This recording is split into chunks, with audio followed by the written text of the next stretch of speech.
My name is Sloane. I am 29 years old, and the first thing I heard after waking up in the hospital was not a doctor telling me I was going to make it.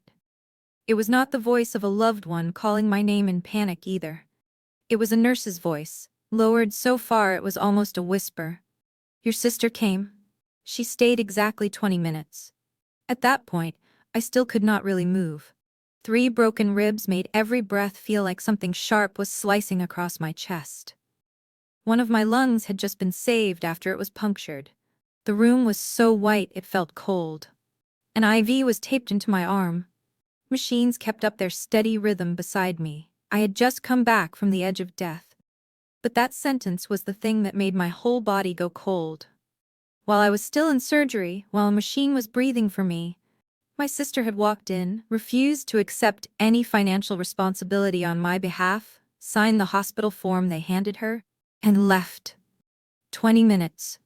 That was all I was worth to her on the night I almost died.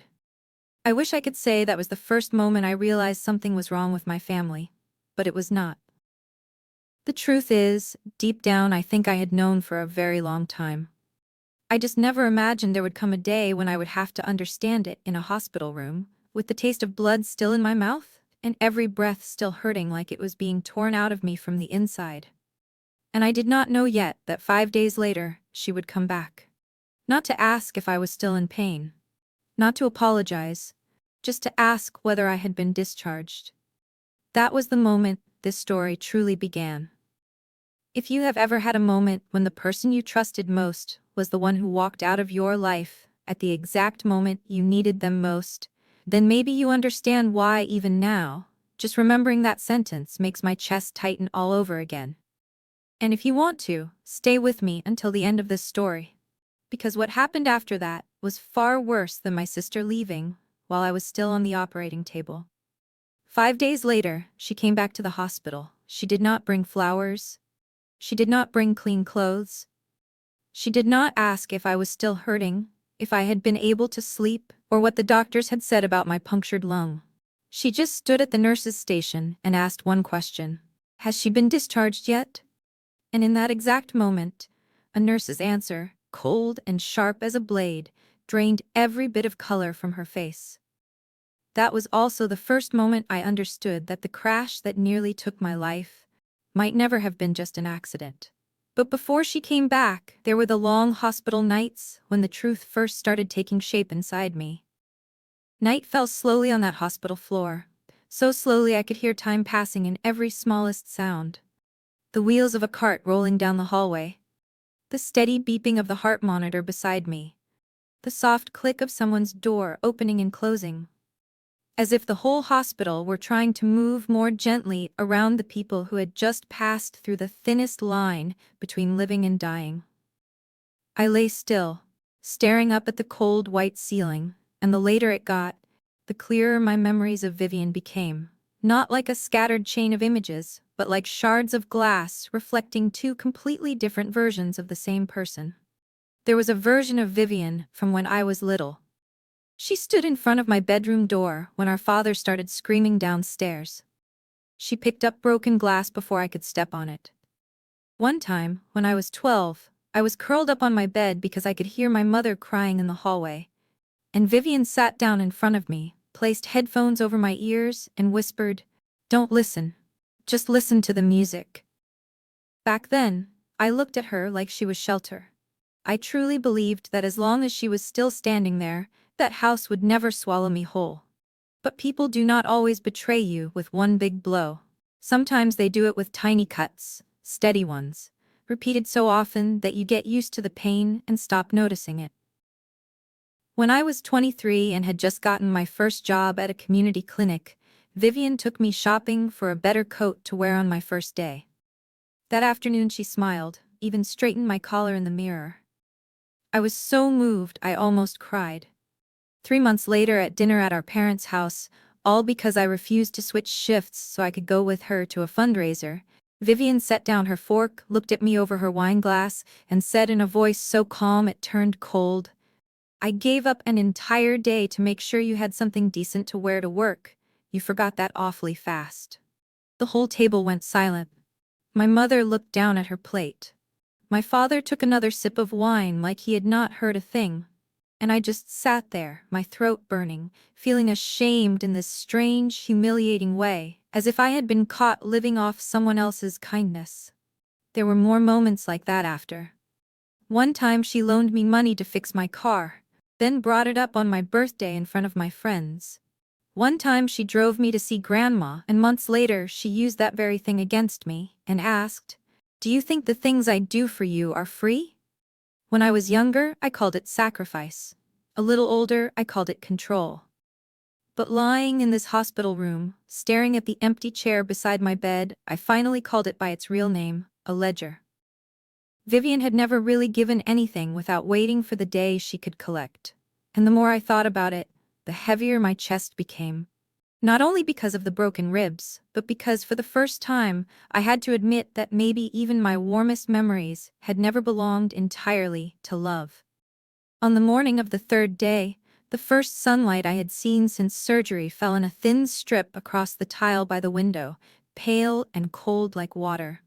I had just managed to inch myself higher against the pillows when there was a soft knock at the door. When it opened, Gavin walked in, carrying a paper bag, his hair still a little messy, like he had gotten here too fast to think about what he was supposed to say first. "I brought donuts," he said, lifting the bag slightly like a clumsy apology. "I wasn't sure if you could eat yet."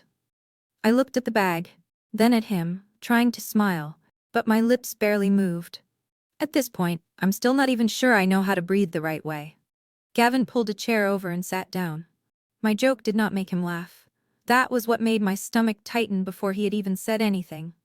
He had always been the kind of person who knew when to be gentle, knew when to help someone by talking about something small and harmless. But that day, he sat very still, his hands clasped together, his eyes lingering on the blanket across my waist longer than normal. "What is it?" I asked. He let out a slow breath. "Your car was towed to the yard that night. I heard what happened and went by to look at it. I figured if you needed it, I could talk to the insurance company for you." I nodded lightly. I still did not see anything strange. Gavin worked at the repair shop on the edge of town. It was not unusual for him to look over my car. But then he leaned forward, resting his elbows on his knees, and lowered his voice as if saying it any louder would make everything real all at once. "Sloane, your brakes didn't fail because of the crash." I went still. And it was a wear and tear, not a crack, not bad luck. He looked up at me, straight into my eyes. The brake line was cut. I heard every word clearly, but it still took a few seconds before they actually landed. Cut. Not broken, not leaking, cut by someone's hand. Deliberately, on purpose. So my car would not stop on a road I had driven 100 times before. "No," I said almost on instinct. "That's impossible." I took pictures. Gavin pulled out his phone, then stopped himself like he had just remembered I was lying in a hospital bed with a lung held together by stitches and a drainage tube. "It's a clean cut. Sharp. Whoever did it used a tool. That does not happen by itself." I turned my face up toward the ceiling. The white tiles above me suddenly looked slightly crooked. In my head, details started drifting back, slow and clear in the most terrifying way. Dinner at my parents' house the night before. My car parked outside for 3 hours. The front door opening and closing a few times, laughter, glasses clinking, and Vivian was there too. I remembered her crossing past the kitchen window twice, and one of those times she had even said she needed to go outside to get something from her car. "Before the crash," Gavin asked quietly, "could anyone have gotten to your car?" I did not answer right away. My throat was dry and raw. For the first time since I woke up in that room, I did not feel like someone who had simply gotten unlucky on the drive home anymore. A slow coldness crept down my spine, colder than the hospital sheets. And with it came a thought I was not ready to say out loud yet, but could no longer push out of my mind. The next day the sky was darker, the view outside the hospital window a dull gray like dusty glass. I had barely slept. Every time I drifted off for even a few minutes, I woke with the feeling that I had missed something important. Something dangerous, quietly closing in around my life. Near noon, a nurse knocked and told me someone wanted to see me. Not family. Not a doctor. A woman named Marianne Hale. The second she walked in, I recognized her from a few occasions involving my grandmother Evelyn. She wore a navy suit, her hair pinned neatly back, and carried a leather briefcase close against her side as though it held not paperwork, but truths too heavy to be mentioned casually. She pulled a chair closer to my bed and sat, with the straight, composed posture of someone used to handling the kind of things that keep other people awake at night. "How are you feeling?" she asked. "Like somebody stuffed broken glass into my chest and told me to keep breathing normally," I said. She gave a small nod. She did not smile, and she did not seem awkward about my answer. "Then I'll get right to it. There is something you need to know immediately." She set the briefcase on her lap, opened it, and pulled out a thin file. The sound of paper turning was dry and precise in the too quiet room. I felt my heart slow down in that strange way it does when part of you has already guessed what is coming, but the rest of you still is not ready to face it. "Yesterday," Marianne said, looking directly at me, "Vivian called me. I did not say anything. I just looked back at her. She did not ask how your recovery was going. She did not ask whether the hospital needed anything. She asked about the incapacity clause and Evelyn's trust." My chest tightened so sharply my broken ribs seemed to flare all at once. "What clause?" "If an heir is declared incapable of managing their own affairs," she said slowly, as if she wanted every word to land exactly where it should, "the remaining heir may petition for temporary control over that person's portion of the estate." "How much is my portion?" "At this moment, a little over $1 million, and it is scheduled to be released on your 30th birthday. I looked down at the blanket over my body. The white folds blurred in front of my eyes. The crash, the cut brake line, 20 minutes in the hospital, just long enough to refuse financial responsibility on my behalf. And then this call.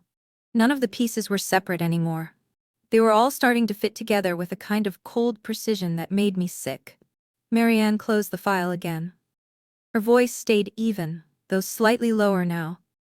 "I've managed this trust for years, Sloane. I've seen all kinds of families, but when someone has just come out of surgery and their sister calls asking how to control their money, instead of asking whether they are still alive, that is no longer a misunderstanding." I swallowed hard. My throat burned. And that was the moment I finally understood what choked me most, was not that Vivian had abandoned me. It was that she had not even waited to see whether I would be able to stand up again. She had started calculating her share, while I still could not breathe on my own. That night, after Marianne left, the room sank back into the same cold, sterile silence hospitals seemed to live in. But this time, it was not the silence of exhaustion. It was the silence that comes after something has finally been called by its proper name.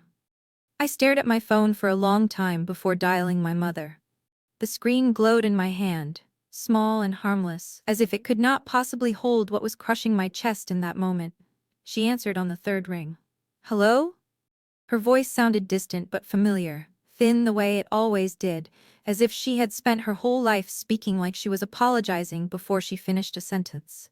"Mom," I said, trying to keep my breathing even, "can you let me finish without interrupting me?" There was a pause. "Okay, go ahead." So I told her everything, slowly. I told her about Gavin. About the brake line being cut.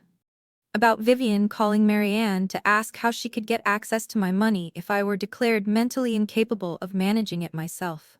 I did not cry. I did not yell. I did not sound like a daughter trying to drag her mother onto her side. I just laid each fact between us the way someone might lay shards of glass on a table, hoping she would be willing to look down. "Can you come here?" I asked at last. "That's all. Just come here, look at me, hear it from me." The silence on the other end lasted so long I could hear someone opening a cabinet behind her. Then my mother let out the faintest breath. "Vivian said you're in shock," she answered. "She said you're making everything more complicated. The trust is already complicated enough, Sloane." I closed my eyes. "Mom, I'm not complicating anything. I am lying in a hospital bed with a punctured lung." "I know." Her voice shook, but not because she believed me, because she was afraid of not believing the other daughter. "But maybe you're just overly sensitive right now.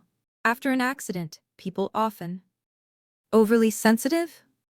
A short laugh escaped me, dry and painful. You think I imagined someone cutting my brake line? She had not answered yet when I heard my father in the background, and then the phone changed hands. Harold came on with the loose, weighted voice of a man already a few drinks into the evening. Vivian is handling everything, he said. Stop making such a big deal out of this. I gripped the phone so tightly my fingertips went numb. Dad, someone cut my brake line.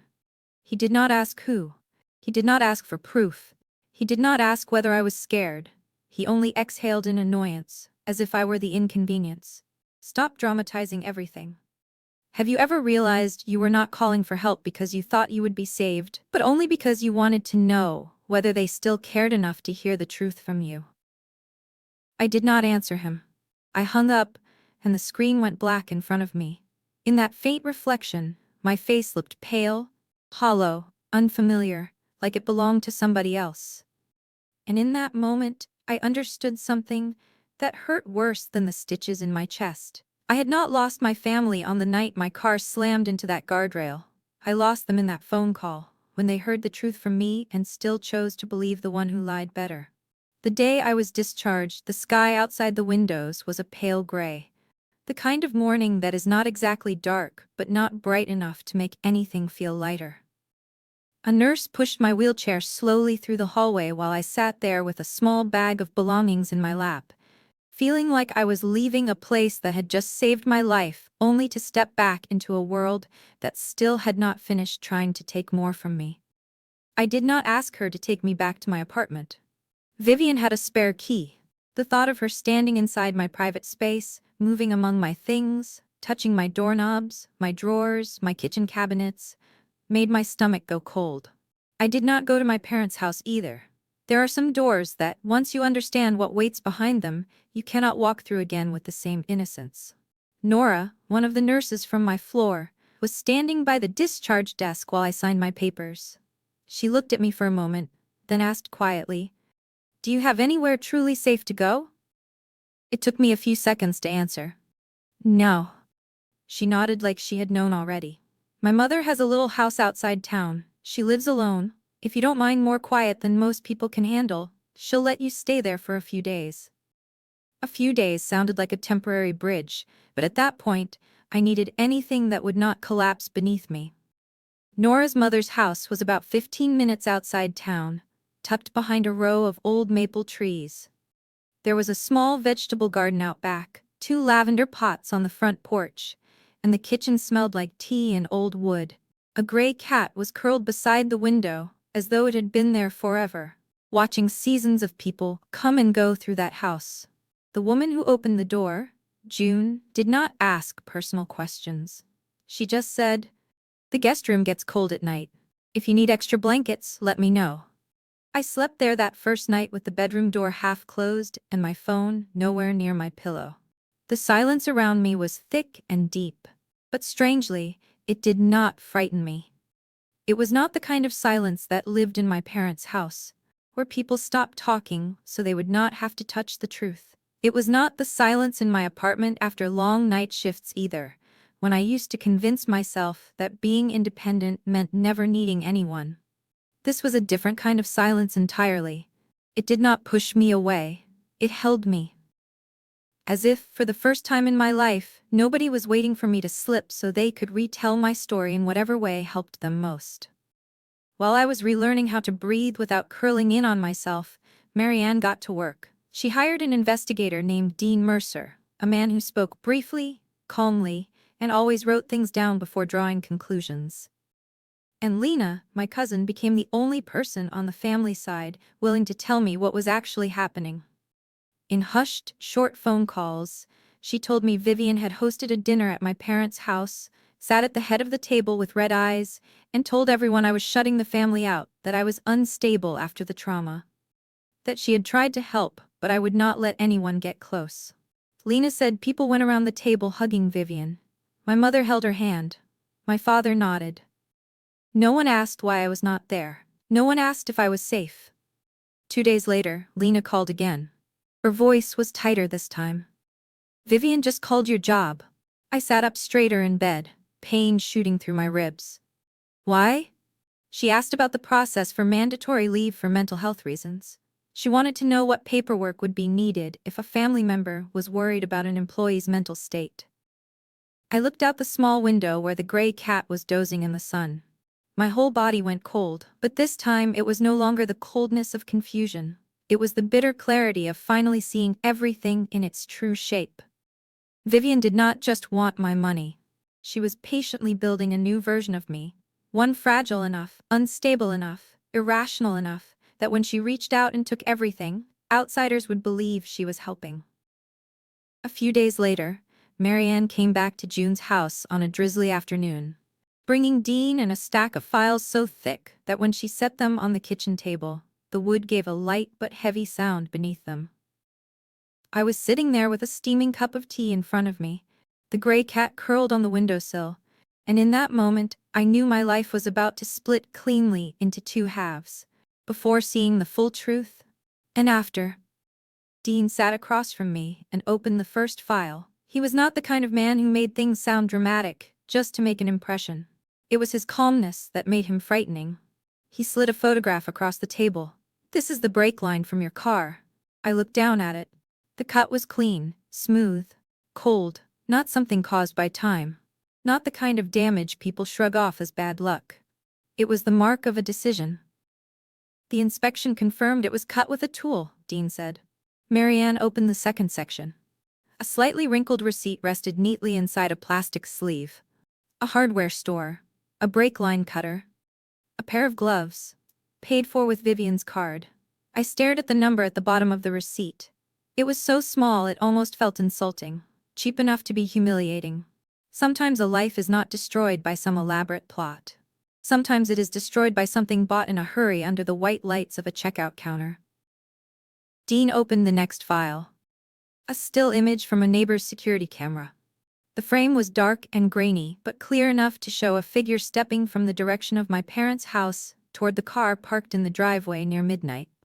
That posture, that coat, the slight tilt in the shoulders, I recognized it instantly, even though part of me was still trying not to. "Not enough for a facial identification," Dean said, "but the timing matches." Marianne slid over a printed call log. 11 minutes between Vivian and Graham, ending just before this footage. I looked up. "Graham?" For the first time that day, Marianne leaned back slightly in her chair. We reviewed his finances. His housing development project outside town collapsed. One loan piled on top of another. Creditors started pressing in. On the surface they were still living the same way, but underneath, everything was cracking. Dean added, his voice even. "A witness heard Graham tell Vivian she needed to fix the money situation. Fast. Fix the money situation." I repeated the phrase in my head and felt sick.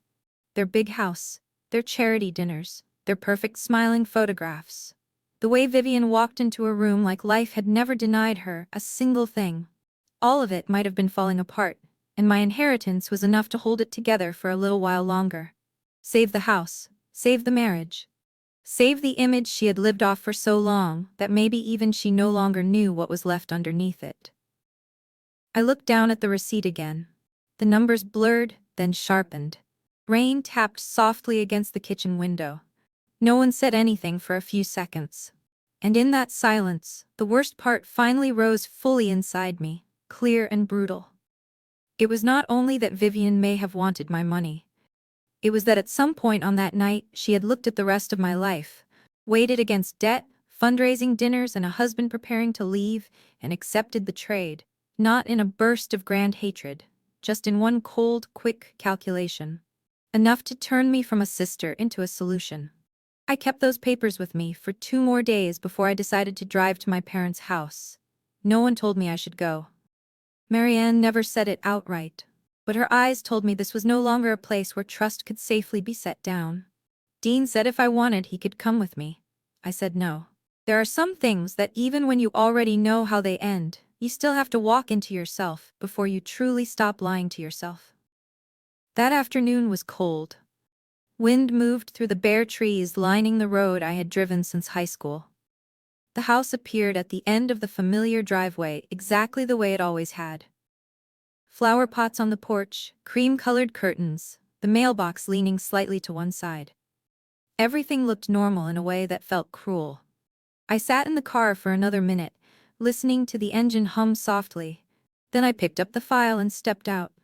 My father answered the door. He looked at me, startled for a split second, then stepped aside. No hug. No asking whether I was still in pain. No glance toward the part of my chest still wrapped beneath my coat. "Your mother is in the kitchen," he said.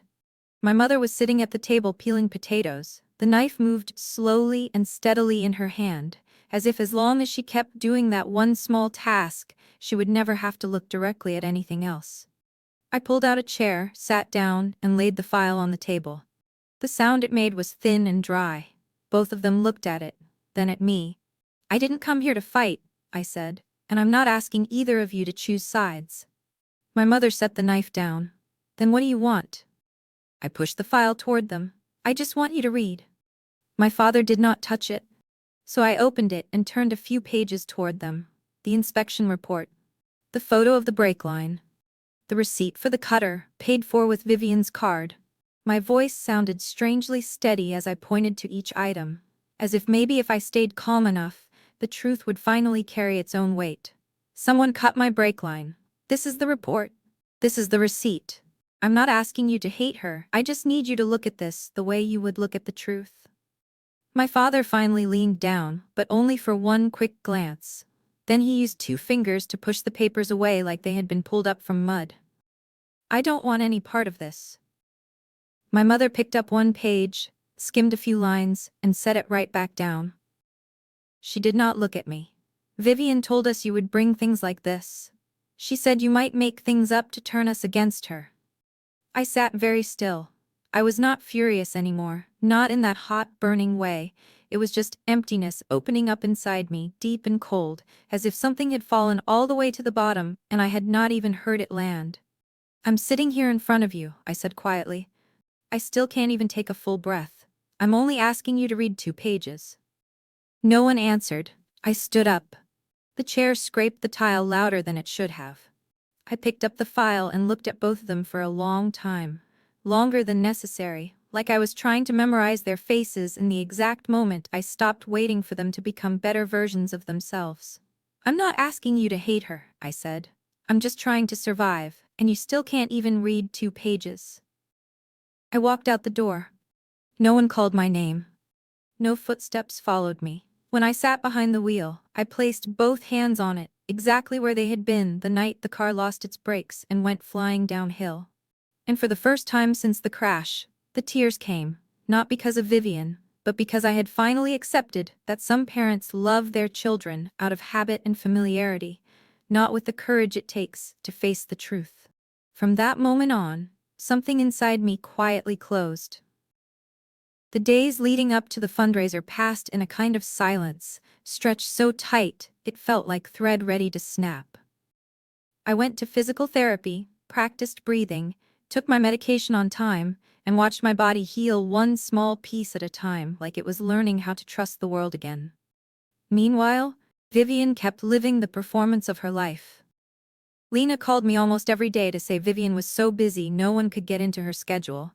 Tasting menus, approving flowers, sitting at the head table with the organizing committee, posting photos of the preparations with soft captions about gratitude and community. The way Lena described it, I could almost see Vivian in every frame, shoulders straight, smiling just enough, one hand resting lightly on someone's arm, like everything in her life was still completely under control. Then the invitation arrived. Heavy cream-colored paper. Embossed trim. My name written by hand on the front in Vivian's own handwriting. Beautiful. Deliberate. Careful enough to almost feel tender. I held it in my hand for a long time. No one needed to explain why she wanted me there. A perfect sister would look far more convincing if the younger sister who had just been through something difficult still showed up under the lights, sitting quietly in the room as part of the decent, loving family portrait she was trying to preserve at any cost. I told Marianne I was going. She looked at me over the rim of her coffee cup and did not object immediately. "Are you sure?" "I'm not going to cause a scene," I said. "I'm going because she doesn't get to write the rest of the story by herself." That night, I wore a simple, dark blue dress, small earrings, and low heels. I did not want to look like I was walking into a war. I wanted to look like what the truth usually looks like, calm, composed, with no need to perform.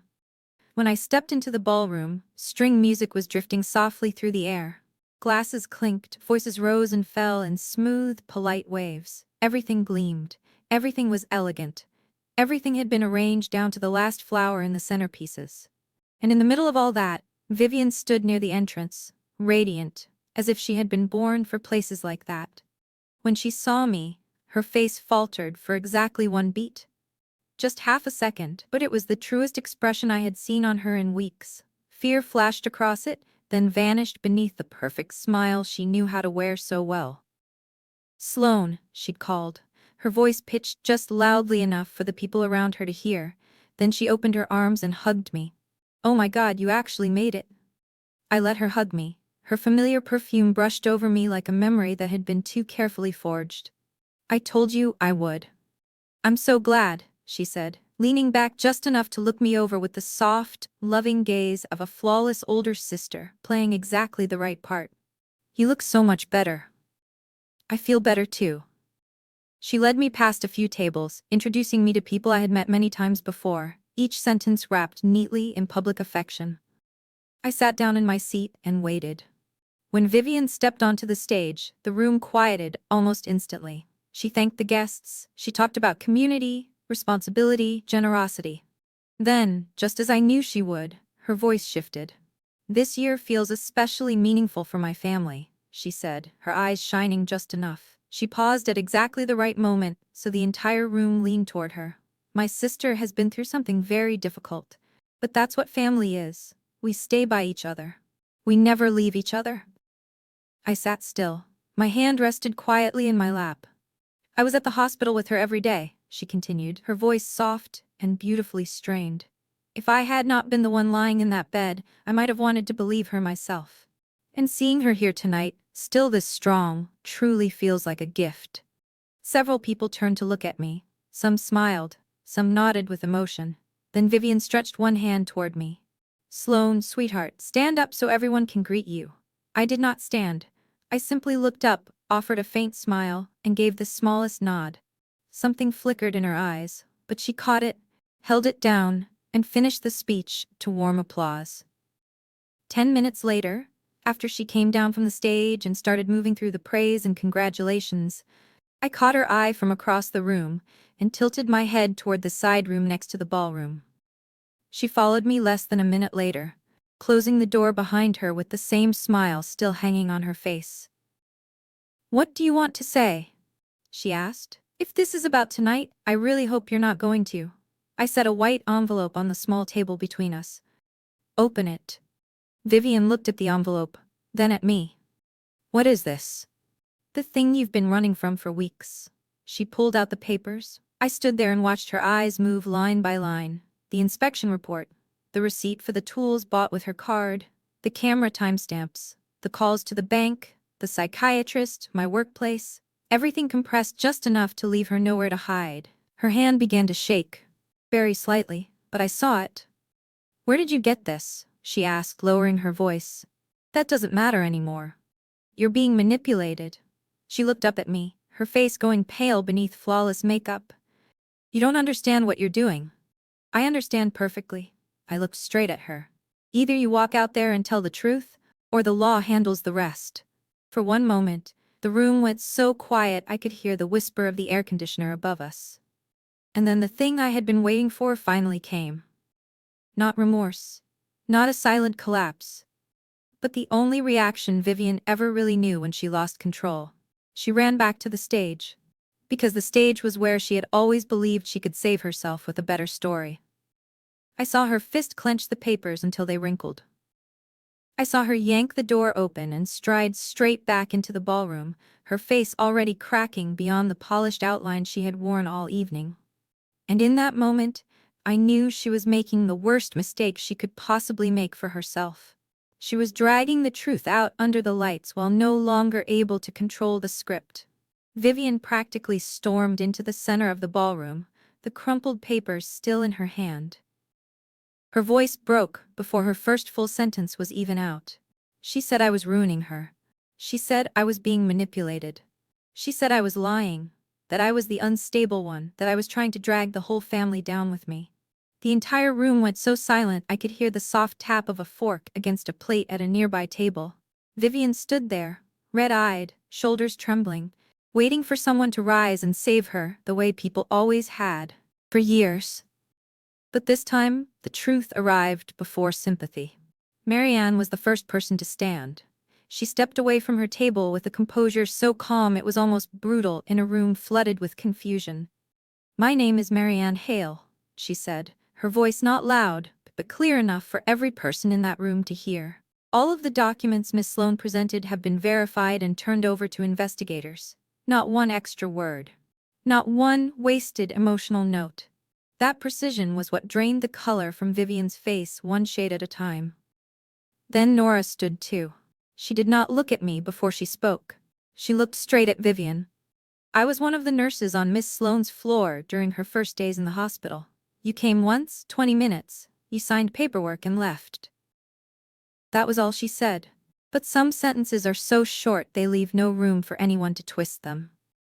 I looked toward Graham's table. He was sitting stiffly, like a man who had just discovered that the surface he crossed every day had been cracking beneath him for a long time. Vivian turned toward him, as if one word from him could still pull everything back. But Graham did not stand. He did not say a thing. His silence was the final cut. After that night, everything collapsed faster than I had imagined. The formal investigation moved forward, more statements were taken, and the evidence held. Vivian was eventually charged. Graham filed for divorce just a few days later. Her share of Grandma's inheritance was frozen under the terms of the trust. Mine was protected. My father started going to Alcoholics Anonymous meetings. My mother began calling me every Sunday, her voice small and clumsy, like someone trying to learn how to speak in a language she should have known from the beginning. She apologized. I listened. But I did not reopen the door, just because the apology had finally arrived. Vivian's letter came on a dry afternoon, short enough that I finished reading it in under a minute. She did not write that she was sorry, she did not ask for forgiveness. She only said she had not been planning it for months. She said she did it in one night of panic after learning Graham was about to leave her. I folded the letter and put it in a drawer. I did not tear it up. I did not keep it out where I could see it. There are some truths you do not need to look at every day, but you also should not pretend they never happened. A few months later, I went back to work. On my 30th birthday, the money Grandma had left me was transferred into my account. I used part of it to start an Evelyn Scholarship Fund for nursing students. In the evenings, I had dinner with Lena, Gavin, Nora, and June in that small kitchen that always smelled like butter and toasted bread. Sitting among them, I finally understood what Grandma used to say. Family is not the people who share your blood. Family is the people who walk in when you are weakest, pull up a chair, and stay long enough that you do not have to be afraid anymore. I did not come out of this story feeling victorious. I came out with a healed lung, an awakened heart, and the very quiet peace of someone who no longer owes her silence to anyone. Maybe the strangest thing after all of it was not how much my life had changed. It was how it changed in the smallest ways. The morning I made coffee without flinching when my phone buzzed. The moment I drove through a curve in the road and realized I was still holding my breath by instinct, then had to remind myself this car was safe, this road was safe, and no one was waiting for me to slip anymore. The evenings when the kitchen held the voices of people who truly cared about me, not people asking out of obligation, not people checking to see how weak I still was, but people who simply sat down, broke a loaf of bread in half, and asked one ordinary question. How are you feeling today? I used to think that after something like this, the feeling would be triumph. That there would be some moment when I stood in the middle of a room, exhaled, and felt that everything had finally become fair. But the truth is not like that. The truth is that some pain does not end with the sound of a door slamming shut. It ends the day you realize you have slept peacefully through an entire night. The day you notice you finished a whole dinner without your throat tightening. The day you stop looking at every face with that silent question underneath it. Will this person hurt me too? And there was another truth I had to learn very slowly. You can grieve someone and still know that letting them leave your life was the right thing. I still remember the Vivian from when I was little. I still remember the way she used to pull the blanket over me, the way she used to tell me not to listen to the fighting in the hallway. Those memories are real. But what she did to me is real too. And sometimes adulthood is not about choosing one truth over the other. Sometimes it is about being clear-eyed enough to hold both truths at the same time without using the past to excuse what should never have been allowed to happen. If you are still here with me now, thank you for listening. Some stories are not heard only with the ears, but with old wounds people still carry quietly inside them. And if you want to stay with me for more stories like this, you can subscribe, gently, like a small promise that we will find each other again in the next one. Before you go, I want to ask you something. Where are you watching from? And have you ever had to accept that the people called family are not always the safest place in your life? If you have, you only have to share a little. I'll be reading.